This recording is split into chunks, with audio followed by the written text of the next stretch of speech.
Right. Yeah. Gohopela Department of Agriculture must come and give us presentation. Kimochele Tejwa, Karabola Kamere, the opportunities. This one Mowatumba is a young man, or to carry the Gamatiele Javos, or Usorama Kura Amono Alfas.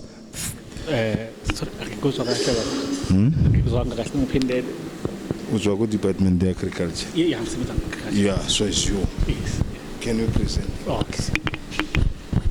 Sanibona ngokukhethekileyo ngizoqala ngokubingelela inkosi enkulu ngibingelela amakhosi onke ondlunkulu ngibingelele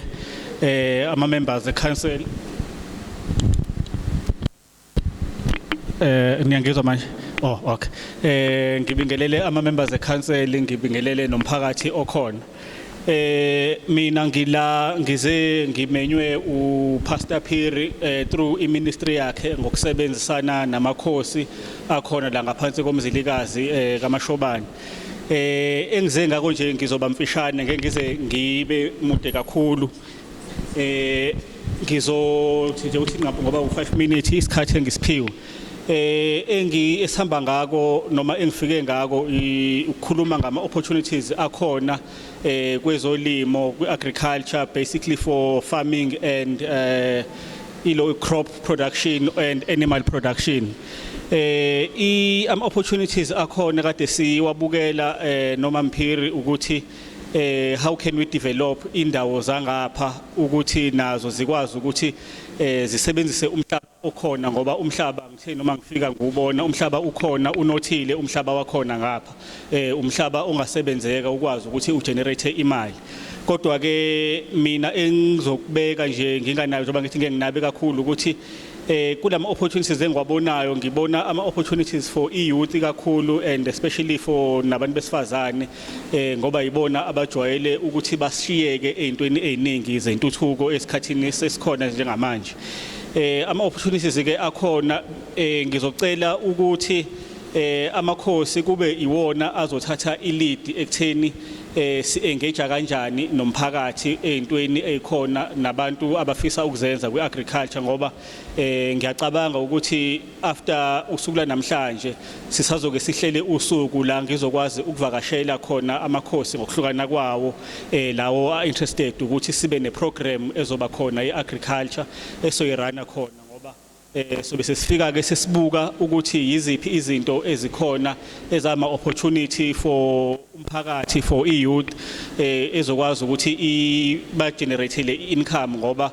into ekhona noma engibheke kakhulu mina uma ngikhuluma ngeagriculture noma ngisebenza ngeagriculture ngisuke ngibheke iprofit egcineni kosuku ukuthi abantu bakwazi ukwenza iprofit nakhona kuleyo profit abayenzayo kungabi ukuthi umuntu usazophinda adinge ukuyofuna umsebenzi kwenye indawo but kube iyona ndlela yokuphila le azobe phila ngayo ama opportunities engathi kule ndawo yangapha engiwabonile ngokubuka nje indawo kungafuyeka indawo yangapha inothile umhlabathi wakhona for various crops but for funding noma lack of funding for ama crops lawa ajwayelekile bengibukela ezitshalweni ezi-indigenous or esithina esibiza ngokuthi ama-neglected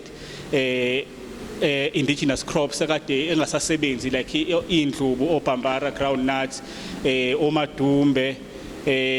nembuya okuyinto esayintsha esazama ukuthi sithi reintroduce emphakathini kubantu ngokusebenza kwethu ngoba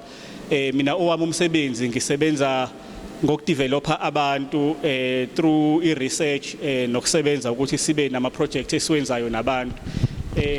i-funding ngoba kuyona into ejwayele ukuhlupha kakhulu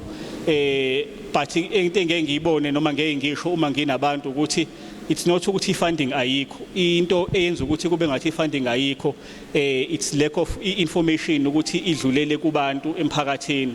ngoba uma ngizobala nje abantu ekuyibona engathi currently ibona abane funding eningi ngingabala uDSI oku Department of Science and Innovation, kube khona uTIA oku Technology Innovation Agency okwama government entities ekuyiwona sebenzisana nemphakathi ukuthi kukwazi ukuthi kube khona i-development eyenzakalayo through i-research abasuke bezoyenza no-ARC namanye ama-university ne-university mina ke le engiqhamuka kuyona ngoba ngibuye ngibe umsebenzi under i-University of KwaZulu Natal, so kunama project eswaranayo futhi nakhona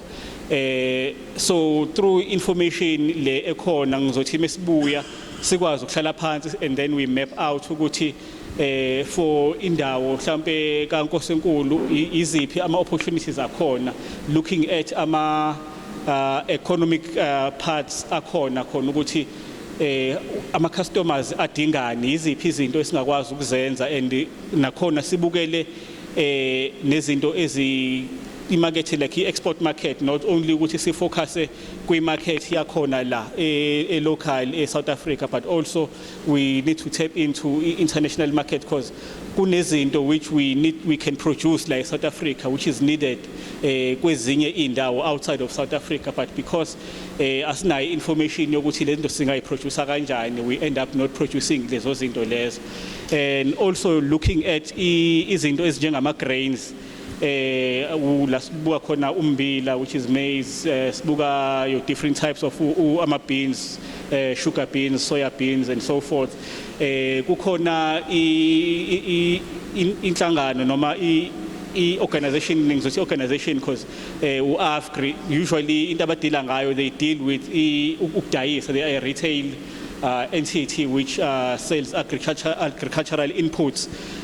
but also bona bane program abanayo which funds ama farmers which are doing grain, and they then buy back that grain to be able to assist ama farmers to generate income and see ukuthi grain has ilokhunjana opportunities akhona khona. Ngizocela nje ukuyibamba lapho kodwa ngisho ukuthi I'm open to invitation to ilokhunjana amakhosi if kukhona lapho singakwazi ukuthi sihlale phansi and engage further on the topic of agriculture and how we can develop a program which will be working for amakhosi, which is led by umkhandlu, ngoba izinto esiyayisibone noma sizizwe uma sisebenza emphakathini ukuthi abantu they question ukuthi yini umsebenzi wamakhosi, not knowing ukuthi izinto eziningi for them to be possible with development emphakathini yethu idinga i-buy-in yamakhosi to be able to do zonke lezo zinto. So I think if singakwazi ukudevelopa ama programs namakhosi and tap into ama different funding opportunities lawa akhona which mina I'm aware of, then we can even change the perspective and maybe also end up assisting the movement South Africa, which they want to put our traditional leaders in the forefront of easing. Thank you.